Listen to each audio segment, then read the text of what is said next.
Israel और Hamas की जंग के बीच मिडल ईस्ट में युद्ध की आग और भड़क उठी है। इजराइल और हिजबुल्लाह एक दूसरे के सामने है, लेकिन माना यह जा रहा है कि हिजबुल्लाह ईरान के इशारे पर यह सब कर रहा है। फुआद शुक्र की हत्या से तमतमाए हिजबुल्लाह ने रविवार को इजराइल पर ताबड़तोड़ सैकड़ों रॉकेट मिसाइल दागे थे, और जिसका इजराइल ने करारा जवाब दिया था और कहा था कि यह युद्ध का अंत नहीं है।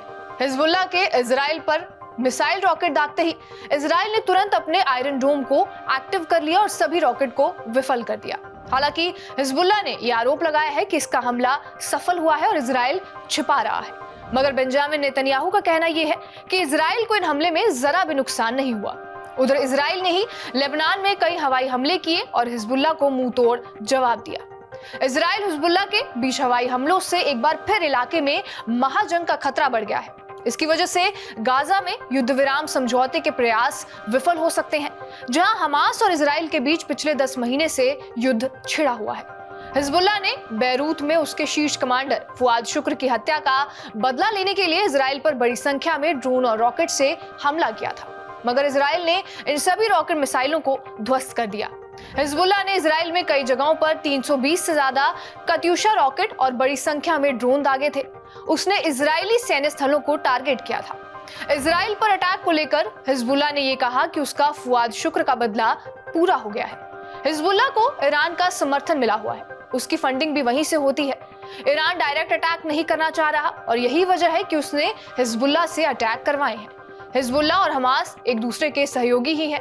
ताकत के मामले में हिजबुल्लाह को अपने सहयोगी हमास से कहीं ज्यादा शक्तिशाली माना जाता है।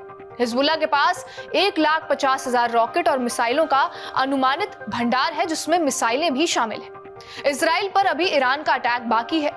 खुद सुप्रीम लीडर अली खमेनी ने हानिया की मौत का बदला लेने की कसम खा रखी है। सुप्रीम लीडर बार बार ईरान से बदला लेने की बात दोहरा चुके हैं, मगर वो सही वक्त का इंतजार कर रहे हैं। और सुप्रीम लीडर ने बीते दिनों ये कहा था कि इसकी कीमत इजरायली शासन को सही समय पर चुकानी पड़ेगी।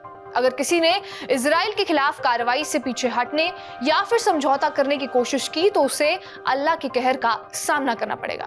माना जा रहा है कि इजराइल के पीछे अमेरिका के खड़े होने की वजह से वो डायरेक्ट अटैक से बच रहा है। ईरान को पता है कि इजराइल पर डायरेक्ट अटैक का मतलब अमेरिका से भी सीधी जंग है, मगर ईरान अभी गोटियां सेट करने में लगा है। जैसे उसे सही मौका मिलेगा वो इजराइल पर चौतरफा अटैक करेगा। बहरहाल, आपका इस खबर पर क्या कुछ कहना है हमें कमेंट बॉक्स में जरूर बताएं। बाकी देश और दुनिया की तमाम बड़ी खबरों के लिए बने रहे हमारे साथ TV9 डिजिटल पर।